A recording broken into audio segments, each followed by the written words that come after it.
스페셜 시간입니다.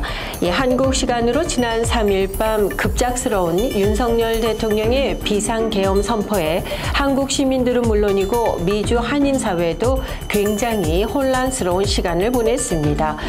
특히 과거 계엄령을 경험했던 세대의 사람들에게는 잊고 싶은 기억을 떠올리게 한 아주 충격적인 일이 아닐 수가 없었는데요. 자, 이런 해프닝이 일어나기 직전입니다. 지난달 30일 미주 지역 한인 교수 또 연구자들도 윤석열 대통령의 퇴진을 촉구하는 시국 선언에 동참한 바 있었습니다. 자, 자세한 소식 유정임 기자와 함께 나눠보도록 하겠습니다. 지난 30일 있었던 이 미주 거주 한인 교수 연구자들의 시국 선언 동참 어떻게 진행이 된 일이었습니까? 네, 지난달 30일이었습니다. 온라인을 통해서요, 미주 주요 지역의 교수진들과 연구원들이 온라인으로 모여서 윤석열 대통령 퇴진을 요구하는 시국선언을 한 사실이 알려졌습니다. 온라인을 통한 시국선언을 통해서 대한민국의 민주주의와 인권 회복을 위한 의지를 다지면서 윤석열 대통령의 즉각적인 퇴진과 정부의 정치적 책임을 물으면서 교수 한 명 한 명이 나와서 목소리를 높이는 온라인 시국선언 행사가 있었습니다. 그랬군요. 네. 이 한국에서도 이 교수들의 시국 선언이 시작이 되지 않았습니까? 이 점차 전국적으로 번져나가기 시작했었는데요. 미국에 있는 교수들도 연구자들 사이에서도 이 시국 선언이 있었나요? 네, 그날 시국 선언에는 미주 전역에서 활동하는 250여 명의 한인 교수와 연구자들이 서명에 참여한 걸로 나타났는데요. 현재는 계속해서 서명을 받고 있어서 서명자는 늘고 있는 것으로 알고 있습니다.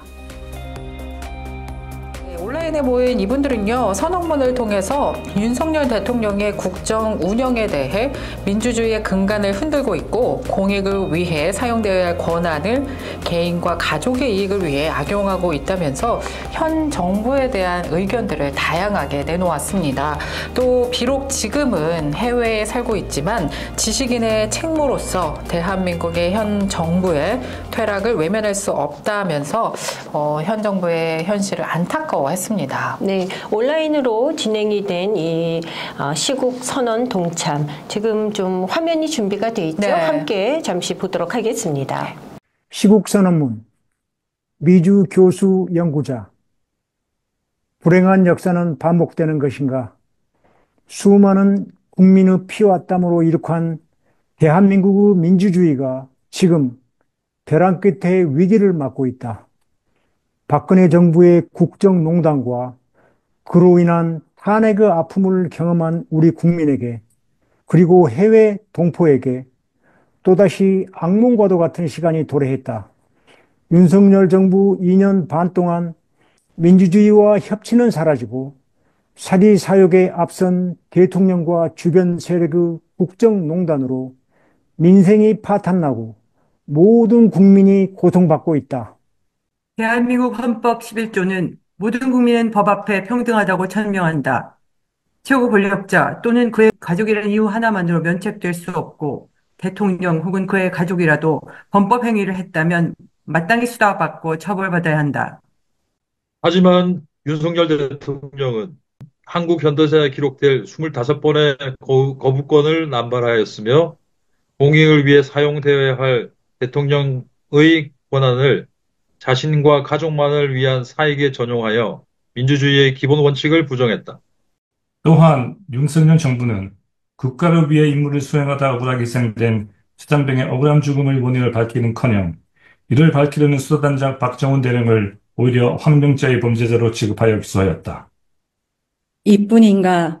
이태원에서 수백 명의 젊은이들이 목숨을 잃었는데 12구 참사의 진상규명은커녕 도의적 책임을 져야 마땅할 주무부처 장관이 대통령의 고교 후배란 이유로 여전히 장관의 자리를 보전하고 있다. 10만 명의 인파를 예상하고도 정부가 초기 대응부터 수습까지 국민의 생명과 안전을 지키는 데 철저히 실패했으며 아무도 책임지지 않았다. 현 정부의 근거 없는 의대 정원 2,000명 증원으로 국민의 건강과 생명이 위협받고 있다. 대외적으로도 윤석열 정부는 실패를 넘어 자멸과 공멸의 길로 가고 있다. 민족의 화해와 공전을 책임져야 할 대통령이 우크라이나 참전이나 한반도 핵전쟁도 불사하는 듯한 발언으로 핵전쟁의 공포를 조장하고 있다.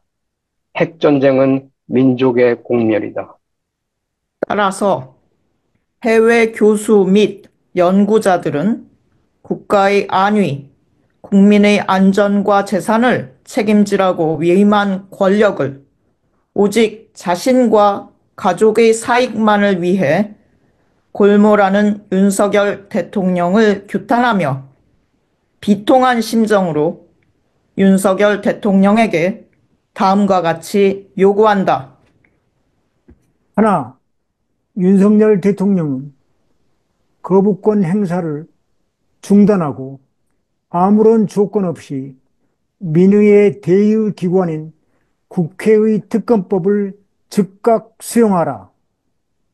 하나, 수사 대상인 영부인 김건희는 국민 앞에 사죄하고 모든 국정 개입을 중단하라.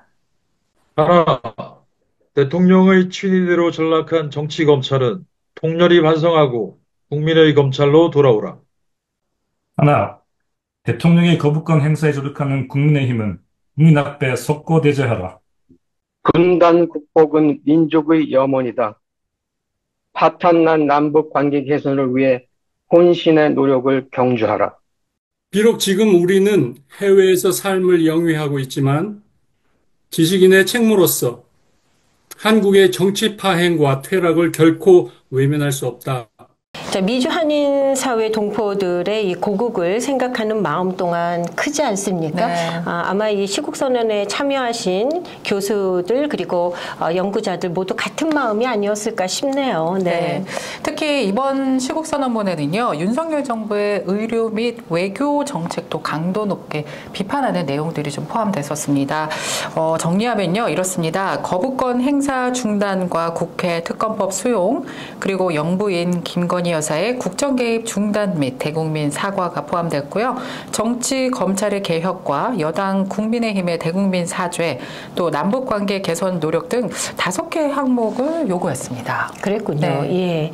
자, 어쩌면 고국을 떠나 살기 때문에 늘 그리워하지 않습니까? 네. 그렇기 때문에 또 한국에서 들리는 여러 소식들에 더 마음이 가고 귀를 기울이는지도 모르겠습니다. 네. 또 그런 마음들이 모여진 것 같은데 말이죠. 네, 그래서 미주 한인 사회를 또 대표하고 있는 미주 총연합회 서정일 회장님의 의견을 저희가 직접 목소리를 담았거든요. 그 영상을 또 함께 보시고 오겠습니다. 잠시 해프닝으로 끝났다고는 하지만은 우리 국가의 신용도, 조국 대한민국의 신용도에 대해서는 많은 타격이 왔을 것이다 하는 생각이 듭니다. 다시는 이런 정적에 대해서 어떤 정치적인 그 이유로 인해서 또 언론을 중지시키고 정치를 행위를 스탑시키는 것은 다시는 이런 일이 일어나서는 안 된다고 생각합니다. 우리 미주 동포 사회를 대표해서 우리 조국 대한민국이 더욱 발전된 민주주의를 보여주는 것이 우리로서는 자랑스럽고, 우리가 또 이 미국 땅에서 또 이 주류사회에 파고들어서 또 일원으로서 우리 후세들이 이 대한민국 국민으로서 대한민국 혈통으로서 이 땅에서 뿌리 내리고 주류사회 일원으로서 살아가는데 더욱더 자랑스러움을 느낄 수 있도록, 자긍심을 가질 수 있도록 하기 위해서는 다시는 이러한 어처구니 없는 그 긴급 계엄령이 이 같은 그런 일이 생겨서는 안 된다고 생각합니다.